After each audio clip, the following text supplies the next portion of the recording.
Good afternoon, my dear brothers and sisters. So today we are celebrating the solemnity of Christ the King. Lagi nating sinasabi, save the best for last. No? And this is the last Sunday of our liturgical year. We are celebrating Jesus, the King of the universe. Pero ano nga ba yung ibig sabihin ng kapistahang ito para sa atin?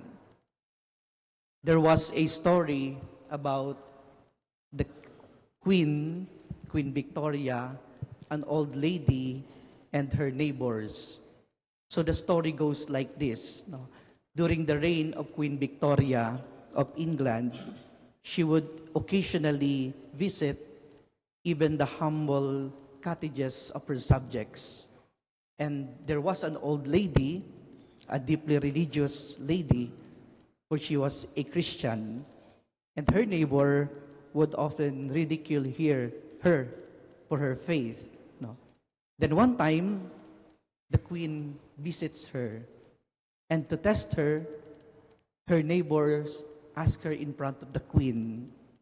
At yung tanong nila, who is the most honored guest that you have entertained in your home? Who is the most honored guest that you have entertained in your home? And so the old woman answered quickly. She said, for sure, Her Majesty, the Queen, is the most honored guest that I have entertained inside my home. And at this, her neighbor said, aha, we got you. You're always talking about Jesus. You're always praising Jesus. You are always sharing Jesus. How come, he is not even the most important guest that you have welcomed in your home? And so the old woman responded. She said, yes, it is true, because the queen really is my guest. But Jesus lives here. The queen, reaches only the living room, but Jesus occupies every room in this house. The queen reaches only the living room, but Jesus occupies every room in this house. The end of the story. So ano po yung moral ng story? Huwag tayong masyadong intrigera. The moral of the story, it is important for us to let Jesus occupy every part and every facet siguro of our life and of our persons. I remember Bishop Robert Barron, he says, what does it mean when we Catholics says that Christ is our King? And Bishop Barron says that it means that we are allowing Christ to become the supreme ruler of each and every part of our life. That He occupies every corner, every room in our own person. And just like St. Paul, we can also say that it is no longer I who live, but Christ lives in me. So sabi ni Robert Barron, dapat matutunan natin yung katulad ng sinabi ni St. Paul, it is no longer I, but Christ lives in me. So siguro yung tanong para sa atin ngayon, totoo ba ito sa ating buhay bilang mga Katoliko? Some of us Catholics, we are living a double, triple, quadruple personas sa ating buhay. We are living differently our life Monday to Saturday and transform into Christ's disciples on Sundays. If that's so, Jesus is not our King. He is just our visitor, our guest once a week. So my friend, the reminder for us is to let Jesus be the King of our days, of our life, of our person. So 3 points. How can we say that Jesus is our King? First, Jesus is our King if we let Him be the King of our time. Sinasabi natin, in season and out of season, dapat kasama natin ang Diyos. When I was a young seminarian, I was having a hard time praying. And then my spiritual director told me, because you are treating prayer as your schedule. Parang you are treating God as part only of your schedule. But you have to make your life a prayer to God. You have to be conscious that God is always with you. So he told me, make your life a prayer to God. Wherever you are, whatever you are doing, you can always pray to God. So when you are walking on a busy street, you are riding a bus, you are doing your house chores, you are even playing, and even doing your music practice. Kami mga seminarista, sinusumpa namin yung music practice. Kasi time-consuming. And then, mapagod din.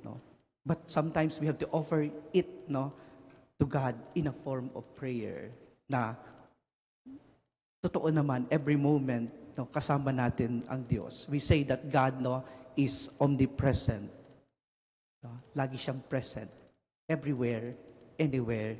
So, let us learn to communicate with God every moment ng buhay natin. So we dedicate time always for God.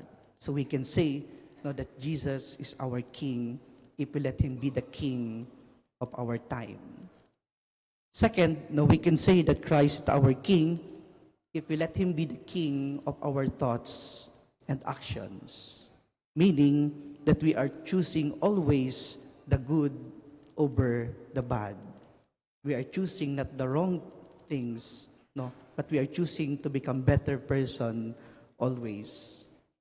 And totoo naman, di ba, sa buhay natin, may mga tao talagang magti-trigger nung ating mga anxiety, magti-trigger ng ating mga anger issues.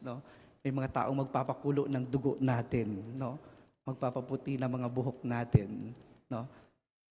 Di ba? May mga tao na iniiwanan natin yung ating pagkakristyano pag nakikita natin. But at the end of the day, my dear brothers and sisters, we can always choose. We can always choose our thoughts, our actions, and even our reactions to this kind of people. So it is important that we let Jesus reign over our thoughts and actions, always choosing the good over bad. So we can say that Christ is our King if we let Him be the King of our thoughts and actions. Thirdly, my dear brothers and sisters, Christ is our King if we let Him be the King of our decisions in life. Sinasabi ng mga kabataan, sa panahon daw ngayon, tanghali na lang ang tapat. Tanghali na lang daw yung tapat. So totoo, sadly, maraming Katoliko, yung liko, yung pamumuhay. Marami yung dishonest, marami yung deceptive, and even corrupt. And people are accepting these things as norms na sa ating society. And since kung makikita natin, our moral compass is already defective. Our decision also is faulty and flawed. And so we have to go back again to God to help us make better decisions, better resolutions in life. And so if you are a public servant, be honest and serve well your people. If you are a husband, be a good provider and father. Ganon din sa mga asawa, alagaan yung kanilang mga supling. If you are in a corporate world, work diligently and honestly. And if you are an educator, siguro become pillars of truth, not become pillars of fake news. So it is important, that we let Jesus be the king of our decisions in life. Piliin lagi na makasama si Jesus doon sa ating mga desisyon. So my dear brothers and sisters, as we celebrate today, the feast, the solemnity of Christ the King, may we let Jesus reign in our hearts, in our life, and in our persons. Nawa si Jesus yung maging kabuuhan ng buhay natin. Let Him be the King of our universe sa ating kalooban. So that Jesus can say, hindi katulad nung sinabi niya kay Pilato dun sa ating gospel, my kingdom is not here. Sana pag nakita kayo ni Jesus, Jesus would tell you that this is my kingdom. So maybe let Jesus occupy every parts, aspects of our life and our persons. Amen.